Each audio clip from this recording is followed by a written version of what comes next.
डर के ट्रेन हादसे में जान बहक अफराद की तादाद 43 हो गई। 110 मुसाफिर जख्मी, 30 की हालत नाजुक, अस्पतालों में जेर इलाज। रेती स्टेशन के करीब मिल्लत एक्सप्रेस की बोगियां पटरी से उतर गईं। मुखालिफ सम्त से आने वाली सर सैयद ट्रेन बोगियों से टकरा गई। पाक फौज, रेंजर्स और दीगर इदारों का रेस्क्यू ऑपरेशन। एक ट्रैक बहाल, दूसरे के लिए कोशिशें जारी। 2 हेलीकॉप्टर्स ने भी रेस्क्यू ऑपरेशन में हिस्सा लिया।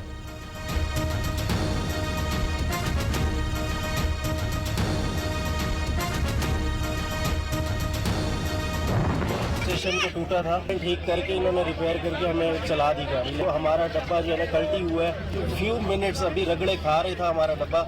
दूसरी गाड़ी का हॉर्न की आवाज़ आई है सर सैयद की, तो हम लोगों ने फिर दोबारा कलमा पढ़ना शुरू कर दिया कि भाई अब हम नहीं बचेंगे, लेकिन कुदरत ने बचाना था, शायद बचा लिया हमें। कैंट स्टेशन से ही ख़राब थी और ये तकरीबन 1.5 घंटा लगाया इन्होंने, हमले ने सही किया।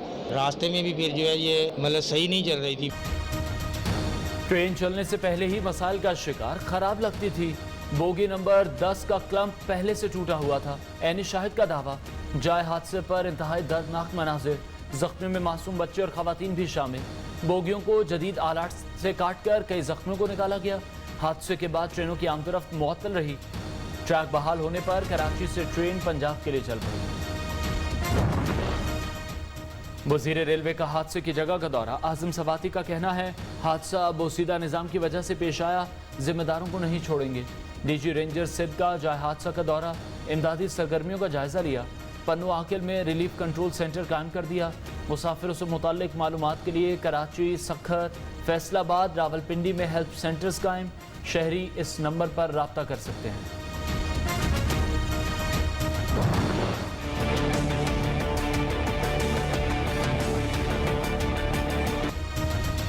एक और हादसा, एक और इंक्वायरी और फिर खामोशी।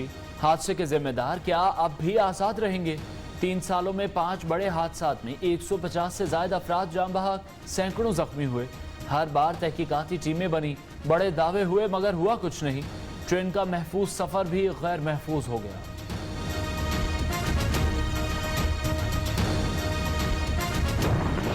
ऐसे मासूम चेहरे बना के बात करते हैं जैसे इनका तो कोई ताल्लुक ही नहीं। अगर आज इनका खून किसी के हाथों के ऊपर है जनाब स्पीकर, तो वो ये चेहरे हमारे सामने बैठे।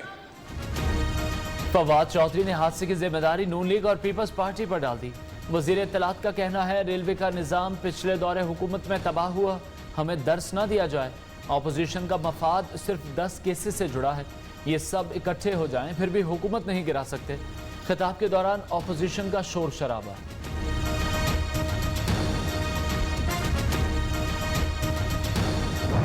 ना सिर्फ रेलवेज के वजीर को फारिग कर देते, मगर ये सारे वजीर को फारिग कर देते, वजीर आजम खुद इस्तीफा दे देते। बार बार ट्रेन हादसात इसी हुकूमत में क्यों हो रहे हैं? बिलावल भुट्टो ने वजीर आजम, वजीर रेलवे से इस्तीफा देने का मुतालबा कर दिया। कहते हैं पीटीआई हादसात पर भी सियासत चमकाती है। फवाद चौधरी को जवाब, एहसन इकबाल ने भी वजीर आजम से इस्तीफा देने का मुतालबा कर दिया। कहा इमरान खान को हादसात पर मगरबी जमहूरियत याद क्यों नहीं आती?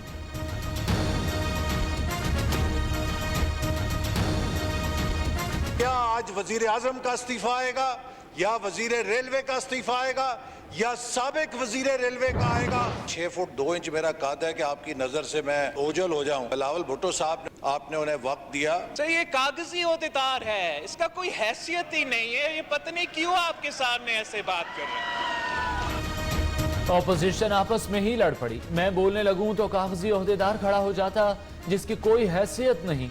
चेयरमैन पीपल्स पार्टी का एहसन इकबाल पर तंज। बिलावल भुट्टो के बयान पर नून लीग और जेयूआई ने वॉकआउट कर दिया।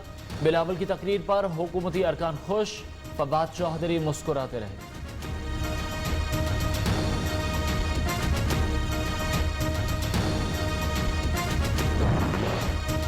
पीटीआई ने रेलवे का बजट 65% कम, पूरा निजाम तबाह कर दिया। हादसा ट्रेनों और ट्रैक की देखभाल न होने के बायस पेश आया। ज्यादा अमवात इमदादी काम बर वक्त शुरू न होने पर हुई। शेख रशीद और आजम सवाती बहुत झूठ बोलते हैं। हम बिजनेस प्लान देकर गए जो इस हुकूमत ने ठप कर दिया। ML1 की टीम ही तब्दील कर दी गई। साबिक वजीर रेलवे साद रफीक की हुकूमत के खिलाफ चार्जशीट।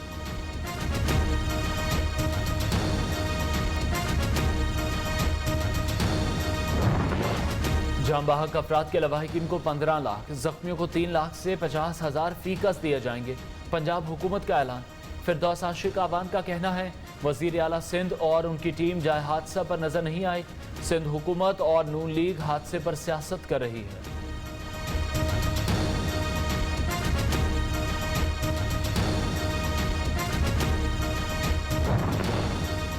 वजीर आजम की जेर सदारत कौमी इक्तिसादी काउंसिल का इजलास। चारों सूबों के वज़रा आला की शिरकत। विफाक और सूबों के तरक्याती बजट की मंजूरी दे दी गई। आइंदा बजट में विफाक का 900 अरब, सूबों का 1202 अरब का शेयर होगा। शरह नमू का हदफ 4.8% मुकर्रर। वजीर आला सिंध का तरक्याती फंड्स कम मिलने पर एहतजाज। इख्तलाफी नोट जमा कराने का ऐलान।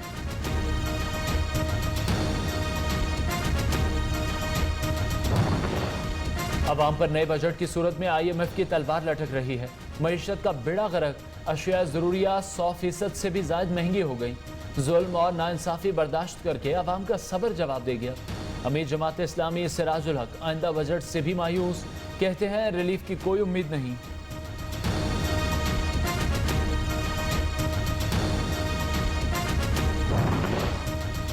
एक करोड़ नौकरियां देने का वादा किया, रोजगार ही छीन लिया। इमरान खान ने मुतवस्सित तबके को भी गरीब बना दिया। चंद सरमायाकारों के लिए मुआशी पॉलिसियां बनाकर फायदा पहुंचाया गया। अमीर ज्यादा अमीर, गरीब मजीद गरीब हो गए। बिलावल भुट्टो ने तब्दीली सरकार को आईना दिखा दिया।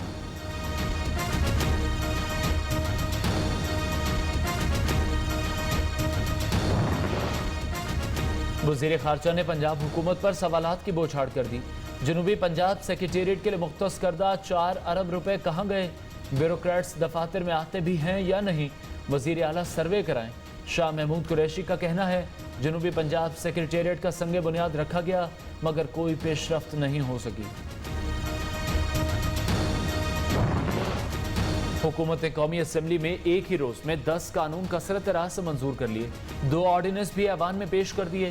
पीपल्स पार्टी और PTI अरकान में तल्ख जुमलों का तबादला। वफाकी वजीर अली अमीन गंडापुर ने पीपल्स पार्टी के आगा रफी को शटअप कह दिया।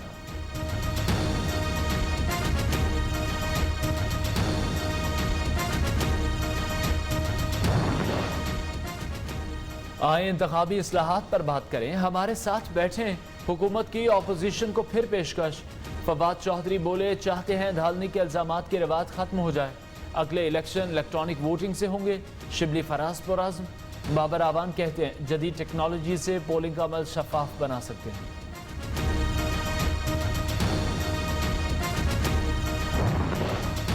वोट चोर इलेक्ट्रॉनिक मशीन से चोरी का नया तरीका ढूंढ लाए।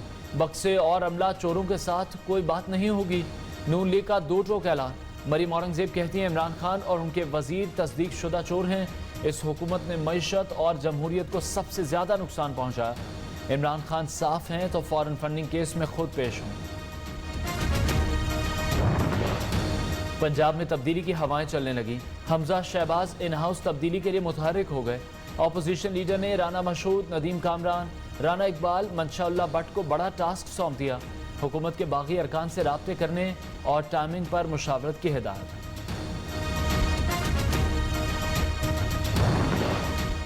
एक PTI का पाकिस्तान है, दूसरा सिंध का पाकिस्तान। वफाकी हुकूमत को सिंध के अवाम नजर नहीं आते। पंजाब में 25, खैबर पख्तूनख्वा में 21, बलूचिस्तान में 17 तरक्याती स्कीमें, जबकि सिंध में सिर्फ 6 क्यों? क्या ये सिंध के साथ सौतेली माँ जैसा सलूक नहीं? तर्जुमान सिंध हुकूमत मुर्तज़ा बहाब का वज़ीर आज़म से शिकवा।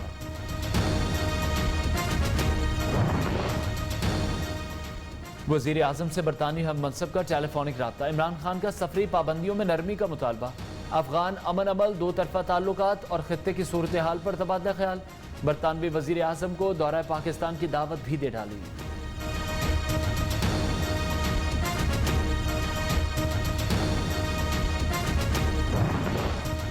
स्पीकर पंजाब असेंबली से कौमी असेंबली के स्पीकर की मुलाकात। चौधरी परवेज इलाही ने असद कैसर के हमरा पंजाब असेंबली की नई इमारत का दौरा भी किया। मुतल्लिका हुक्काम ने ब्रीफिंग दी।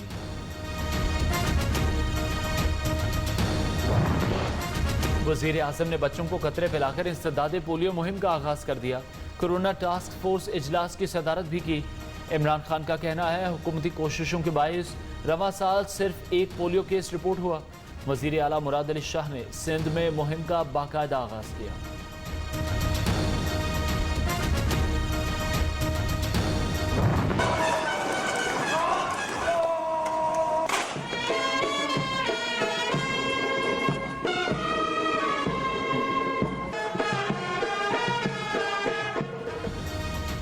ऐवान सदर में मुख्तलिफ मुल्कों के सफ़ीरों की असनाद पेश करने की पुरवकार तकरीब। Uzbekistan, Cuba, Vietnam, Argentina, Bulgaria के सफ़ीरों की सदर मुमलिकत से मुलाकात। सफ़ीर मुकर्रर होने पर असनाद पेश की। मुअज़्ज़िज़ सफ़ीरों को गार्ड ऑफ ऑनर पेश किया गया। सदर आरिफ अलवी से मुलाकातें।